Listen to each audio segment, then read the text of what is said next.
So I learned something new with the Jobava London, and it's like a gift that keeps on giving. I'm hoping that what I learned in the Jobava will help you in your Jobava London too. Anyways, let's get into the game. All right, so got the white pieces, Jobava London, and they do the mirror Jobava London. And I had studied with Stockfish, and it had said to do this move. I wasn't sure exactly why. I should have got into it a little bit further when I was studying it, but I didn't. And anyways, I just tried to do my best with it. And they took with the pawn when, yeah, bishop would have been better. In this case, the correct move would have been to push the pawn up to kick the knight.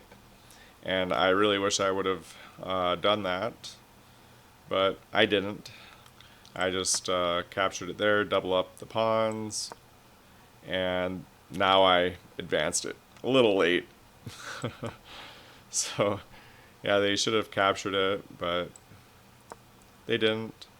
And anyways, I'll move back a couple of steps here. So right here, it would have been better if I would have knocked the knight around.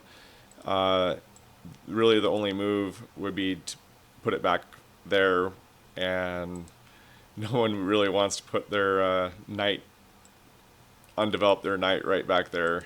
Just be really sad, really ugly. Anyhow, so yeah, the move would be knock the knight back here, and then move the queen up here, because when the queen is right here, if you double attack, you can take the pawn, they recapture, and then you can recapture that piece, so you'd be up a pawn. So that's something to think about in the future. Let's just keep going. So doubled up their pawns, and I should have, yeah, attacked that pawn, but I didn't. And they attacked my bishop, but I could take en passant there. So why not, right? That was also attacking their queen, so they didn't want to lose their queen, so they had to move the queen, and that gave me an extra tempo.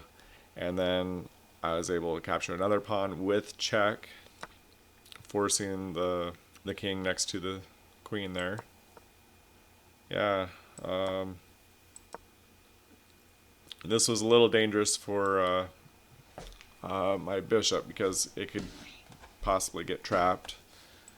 And they're also attacking my queen now, so I thought I'd also attack their queen.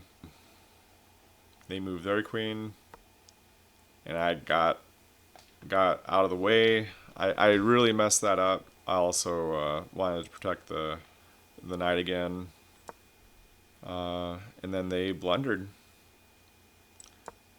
Did I see it? Nope.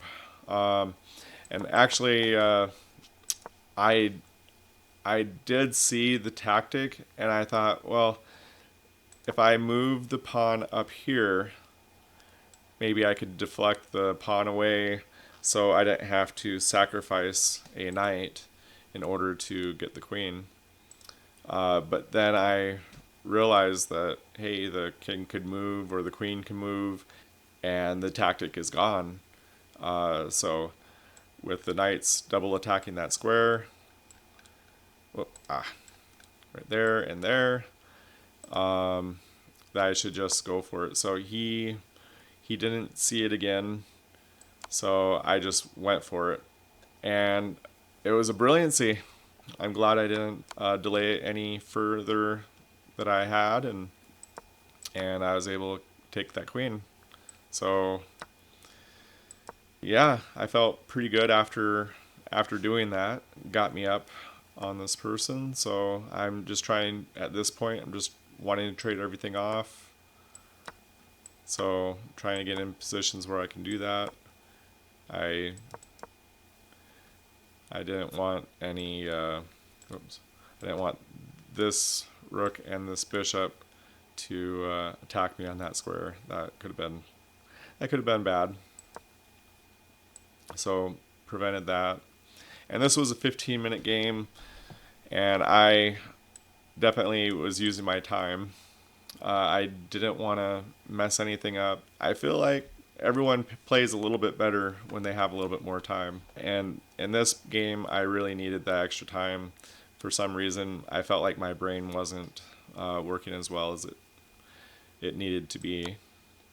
So yeah, definitely use the time if you need it. So just try and attack. And I was pretty proud of this tactic. It's the pin, try and do the pin win angle. I'd move the pawn up, sacrifice, can't move, and just makes me even more winning. And yeah, I missed this little tactic. It would have been beautiful if I could have pulled it off, but I missed it. It's okay. I still put him in check. I just keep checking him. King here, I did not want him to do any sort of checking business and somehow I lose my queen or lose a piece. So just to protect it, I just tucked it away on a light square where the bishop can't touch me. So just, again, trying to trade off pieces, but that particular move was a bit of a mistake, and you'll see why, because I can put him in check, he moves, I take, and yeah, I just get another free piece. So,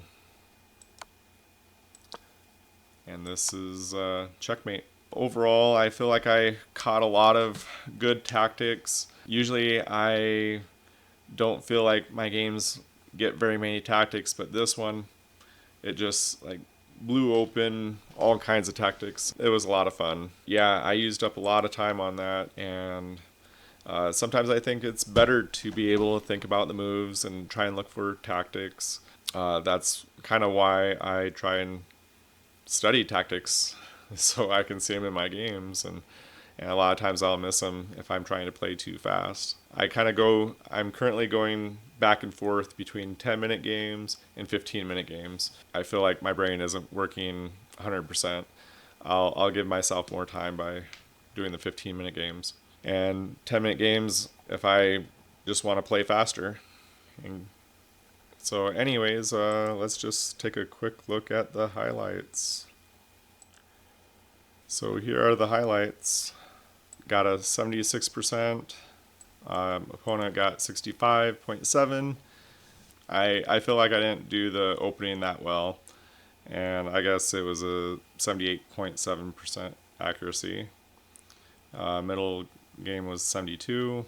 Played like a 1300. Hey, that's not too shabby. I got one brilliant. I haven't been getting a lot of brilliance lately, so it's good to see getting one once in a while. Anyhow, I hope you learned a little bit from this game, and I'll see you on the next game. All right, take care. Bye.